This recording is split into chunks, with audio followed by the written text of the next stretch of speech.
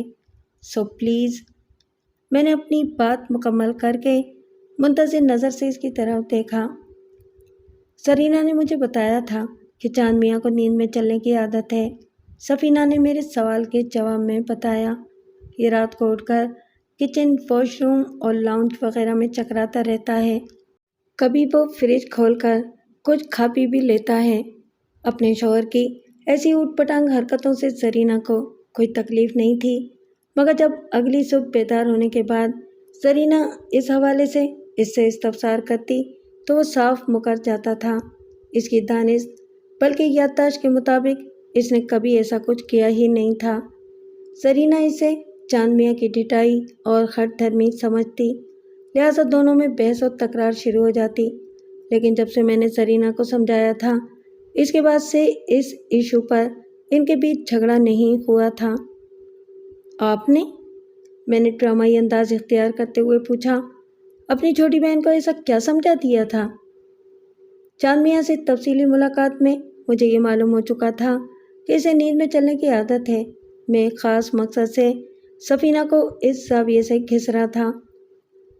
میں نے زرینہ کو بتایا کہ سفینہ نے میرے سوال کا جواب دیتے ہوئے بتایا، نیند میں چلنا ایک دماغی مسئلہ ہے اور اس عارضے میں مبتلا شخص کو بیدار ہونے کے بعد کچھ بھی یاد نہیں رہتا کہ اس چلت پھرت کے دوران میں وہ کیا کیا کرتا رہا ہے۔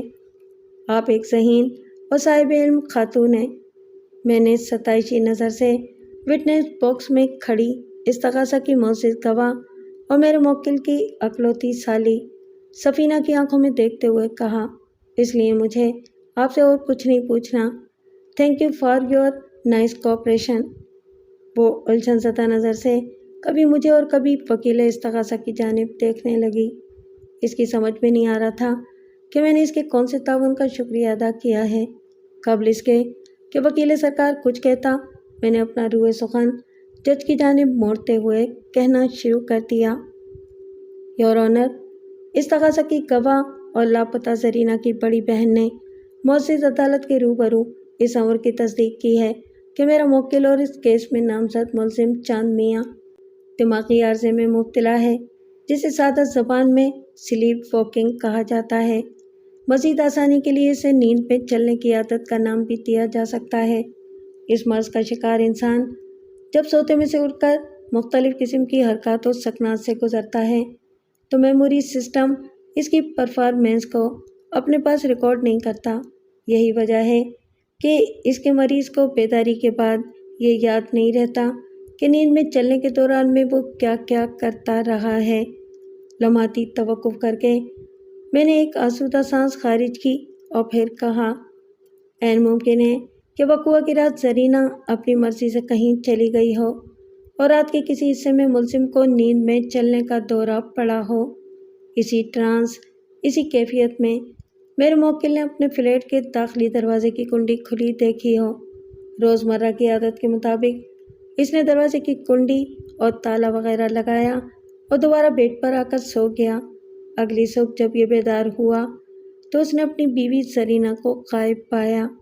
داخلی دروازے کا تالا اور کنڈی بند دیکھ کر اس کا دماغ گھوم گیا۔ یہ ایک روشن اور ٹھوس امکان ہے جسے یکسر رد کیا جا سکتا ہے اور نہ ہی نظر انداز۔ بالکل، کیوں نہیں؟ وکیل استغاثہ نے استحصائی انداز میں کہا، آپ نے جس بات کے لیے عین ممکن کے لفظ استعمال کیے ہیں، اس کی مکمل وضاحت کے لیے استغاثہ آئندہ پیشی پر عین ممکن، فے ممکن اور گاف ممکن کے ہتھیار استعمال کرے گا، لہذا خوب تیاری کر کے آئیے گا میرے فاضل دوست۔ مخالفین کے اوچھے ہتھ کنڈوں سے نمٹنے کے لیے میں ہر وقت تیار رہتا ہوں وکیل صاحب، میں نے اس کی آنکھوں میں دیکھتے ہوئے ترکی بترکی کہا، لیکن ابھی آپ نے جو محمل الفاظ استعمال کیے ہیں، اگر ان کے معنی سمجھا دیں تو بڑی نوازش ہوگی۔ میرے لہجے کی کاٹ سے وہ تل ملا کر رہ گیا۔ آپ ان الفاظ کو بیکار، بے معنی اور بیہودہ نہ سمجھیں، اس نے طنزیہ انداز میں کہا، یہ آپ کو اور آپ کے موکل کو بہت بھاری پڑنے والے ہیں۔ اس نے ڈرامائی انداز میں توقف کر کے تمسخرانہ انداز میں مجھے گھورا اور پھر اس کی زبان نے یہ زہر اگل دیا۔ غیر ممکن کا مطلب ہے عینی شاہد غفور خان، اور فے ممکن کا مطلب ہے فوٹوگرافز، اور گاف ممکن کا مطلب ہے گلا گھونٹنا۔ کچھ سمجھ میں آیا یا پہلے سے موجود بھی گیا؟ وکیل استغاثہ کی وضاحت نے معاملے کو سلجھانے کے بجائے اور بھی الجھا دیا تھا۔ قبل اس کے کہ میں اس سے مزید کوئی سوال کرتا، عدالت کا مقررہ وقت ختم ہو گیا۔ جج نے اگلی تاریخ دے کر عدالت برخاست کر دی۔ میں کمرہ عدالت سے نکلا اور جیل وین کی طرف بڑھ گیا۔ دراصل میں اپنے موکل سے چند اہم باتیں کرنا چاہتا تھا۔ چاند میاں مجھے وین کے نزدیک ہی ایک پولیس والے کے ساتھ مل گیا۔ اس کی ہتھ کڑی کے ساتھ بندھی ہوئی آہنی زنجیر کا دوسرا سرا مذکورہ پولیس والے کی گرفت میں تھا۔ میں نے دوستانہ انداز میں پولیس والے سے پوچھا، کب روانگی کا ارادہ ہے جناب؟ اس نے کہا، آدھا گھنٹہ مزید لگے گا۔ مگر آپ یہ سب کیوں پوچھ رہے ہیں؟ اس نے کریدنے والے انداز میں کہا، مجھے صرف 10 منٹ چاہیے۔ پھر میں نے اپنی جیب سے 50 روپے نکال کر اسے دیے۔ میں اپنے موکل سے تنہائی میں 2 منٹ بات کرنا چاہتا ہوں۔ ٹھیک ہے وکیل صاحب، آپ قیدی سے بات کریں، میں قیدی کو آپ کے پاس چھوڑ کر دور نہیں جا سکتا۔ آپ ایسا کریں کہ موکل کو لے کر گاڑی میں بیٹھ جائیں، میں دروازے کے پاس کھڑا ہو جاتا ہوں۔ میں چاند میاں کے ساتھ جیل وین میں بیٹھ گیا اور اپنے بیگ میں سے وہ فوٹو نکال لی جو نبیل نامی کوئی نامعلوم شخص میری سیکرٹری بشرا کو دے گیا تھا۔ اس بندے کے بارے میں کیا جانتے ہو؟ میں نے مذکورہ فوٹو چاند میاں کو دکھاتے ہوئے پوچھا۔ اس کا نام نبیل احمد ہے، اس نے جواب دیا۔ اسے کیا ہوا ہے؟ میں نے چاند میاں کے سوال کا جواب دینا ضروری نہ جانا اور اس کی آنکھوں میں جھانکتے ہوئے استفسار کیا۔ اس کا مطلب تو یہ ہوا کہ تم نبیل احمد کو اچھی طرح جانتے ہو؟ جو بندہ میرے آفس میں یہ فوٹو دے کر گیا تھا اس نے اپنا نام نبیل بتایا تھا، لیکن جب میں نے اپنے سیکرٹری سے اس شخص کے حلیے کے حوالے سے پوچھ تاچھ کی تو پتہ چلا کہ وہ فوٹو اس کا نہیں تھا۔ بہرحال یہ فوٹو اسی پراسرار شخص کا تھا جو چند روز پہلے عدالت کے کوریڈور میں مجھ سے ملا تھا، اور اس نے بڑے عجیب مگر پر اعتماد انداز میں مجھے چیلنج کیا تھا۔ ایک بات تو طے ہو گئی کہ فوٹو میں نظر آنے والا اور مجھ سے کوریڈور میں ملاقات کرنے والا بندہ ایک ہی تھا، یعنی نبیل احمد۔ میں اس کے بارے میں بہت زیادہ تو نہیں جانتا، بس اتنا معلوم ہے کہ اس کا تعلق لاڑکانہ سے ہے۔ چاند میاں نے ٹھہرے ہوئے لہجے میں کہا، اور یہ میرے اسٹوڈیو کے پیچھے والے کمرے یعنی ہماری بلڈنگ کے گراؤنڈ فلور پر رہتا ہے۔ اسے ایکٹنگ کا شوق ہے۔ تمہارے نبیل کے ساتھ تعلقات کیسے ہیں؟ میں نے پوچھا۔ زیادہ میل ملاقات تو نہیں، بس آتے جاتے دعا و سلام ہو جاتی ہے، اس نے بتایا۔ مگر آپ نبیل کے بارے میں اتنا گریز کر کیوں پوچھ رہے ہیں وکیل صاحب؟ سب خیریت تو ہے نا؟ اب میں چاند میاں سے یہ تو نہیں کہہ سکتا تھا کہ اسی نبیل احمد نے چند روز پہلے عدالت کے کوریڈور میں اس کی بیوی سرینا کو موت کے گھاٹ اتارنے کا دعویٰ کیا تھا، اور وہ بھی اس چیلنج کے ساتھ کہ میں اسے قاتل ثابت نہیں کر سکوں گا۔ ہاں خیریت ہی ہے، میں نے سرسری انداز میں کہا۔ فکر والی کوئی بات نہیں۔ تم نے بتایا کہ نبیل کو ایکٹنگ کا شوق ہے۔ مجھے بتاؤ یہ بندہ کس قسم کی ایکٹنگ کرتا ہے؟ میرا مطلب ہے ٹی وی، اسٹیج یا پھر فلم وغیرہ۔ نہیں وکیل صاحب، ایسی کوئی بات نہیں، وہ نفی میں گردن ہلاتے ہوئے بولا۔ نبیل دراصل لیاقت علی کے گاؤں ہی کا ہے۔ ہم دونوں کا تعلق لاڑکانہ سے ہے، اسی لیے لیاقت علی نے اسے اپنے ساتھ رکھ لیا ہے۔ ابھی تک اس کے پاس باقاعدہ کوئی جاب نہیں ہے۔ قسمت آزمائی میں لگا ہوا ہے کہ اسے کسی بھی فیلڈ میں اداکاری کا چانس مل جائے۔ ایک لمحے کے توقف کے بعد اس نے قدر فکر مندی سے کہا، نبیل کی فوٹو آپ کے پاس کہاں سے آ گئی وکیل صاحب؟ وہ بات دراصل یہ ہے کہ میں نے چاند میاں کی فراہم کردہ معلومات کا ڈھنگ سے استعمال کرتے ہوئے کہا، کل شام میں یہ بندہ میرے آفس آیا تھا اور اسی نے مجھے یہ فوٹو دی ہے۔ کہہ رہا تھا کہ اگر پروڈکشن کی فیلڈ میں میرا کوئی جاننے والا ہو تو میں کام کے سلسلے میں اس کی سفارش کر دوں۔ کیا واقعی نبیل احمد کل شام میں آپ کے آفس آیا تھا؟ چاند میاں نے بے یقینی سے مجھے دیکھتے ہوئے استفسار کیا۔ ہاں ہاں بالکل، میں نے جلدی سے کہا۔ میں بھلا جھوٹ کیوں بولوں گا؟ اس کا مطلب ہے کہ وہ لاڑکانہ نہیں گیا بلکہ کراچی ہی میں ہے، وہ پرخیال انداز میں بولا۔ تو کیا نبیل احمد کو اس وقت لاڑکانہ میں ہونا چاہیے تھا؟ میں نے چونکے ہوئے لہجے میں دریافت کیا۔ سرینا کی گمشدگی سے ایک روز پہلے نبیل احمد اپنے گاؤں چلا گیا تھا، اس نے بتایا۔ میں بھی کتنا بے وقوف ہوں نا وکیل صاحب۔ جس روز میں سرینا کی گمشدگی کی رپورٹ درج کرانے تھانے گیا تھا، اس کے بعد سے تو میں مسلسل زیر حراستی ہوں۔ پہلے پولیس کسٹڈی میں تھا اور اب جیل کسٹڈی میں ہوں۔ ظاہر ہے نبیل احمد اگر اپنے گاؤں گیا بھی تھا تو واپس بھی آ گیا ہوگا۔ ویسے مجھے تو یہ بندہ ٹھیک ہی لگتا ہے۔ ان لمحات میں بالکل یہ اندازہ نہیں لگا سکا کہ چاند میاں واقعتاً اتنا سادہ ہے یا نبیل احمد کی ذات کے حوالے سے وہ مجھ سے کچھ چھپانے کی کوشش کر رہا تھا۔ بہرحال میں نے معتدل انداز میں کہا، کیوں نہیں، ضرور۔ میں شوبز سے تعلق رکھنے والے کئی اہم افراد کو جانتا ہوں، میں ضرور نبیل کے لیے بات کروں گا۔ آپ سے پوچھنے کا مقصد بھی یہی تھا کہ میں نے سوچا کہ اس کی سفارش کرنے سے پہلے آپ سے پوچھ لوں کہ یہ بندہ کیسا ہے۔ وہ میری وضاحت سے مطمئن ہوتے ہوئے بولا، ہاں بندہ تو ٹھیک ہی ہے، وہ 8-10 ماہ سے لیاقت علی کے ساتھ رہ رہا ہے، میں نے اس میں کوئی خرابی نہیں دیکھی۔ آپ نے لیاقت علی کا پہلے بھی ذکر کیا ہے، میں نے کریدنے والے انداز میں کہا۔ یہ شخص کون ہے؟ کراچی میں رہ کر کیا کر رہا ہے؟ میرا مطلب ہے کہ اس کی جاب کی نوعیت کیا ہے؟ قبل اس کے کہ چاند میاں میرے سوال کا جواب دیتا، وین سے باہر کھڑے کانسٹیبل نے مجھ سے مخاطب ہوتے ہوئے باوا سے بلند کہا، وکیل صاحب آپ نے 10 منٹ کا کہا تھا اور 12 منٹ گزر چکے ہیں۔ اوکے، میں وین سے باہر آ رہا ہوں۔ میں نے بھی کانسٹیبل کو اونچی آواز میں جواب دیا اور پھر سوالیہ نظر سے چاند میاں کی طرف دیکھا۔ لیاقت علی ایک اسٹوڈنٹ ہے وکیل صاحب، اس نے جواب دیا۔ وہ میڈیکل کالج میں 2nd ایئر میں پڑھتا ہے۔ میں نے سر کو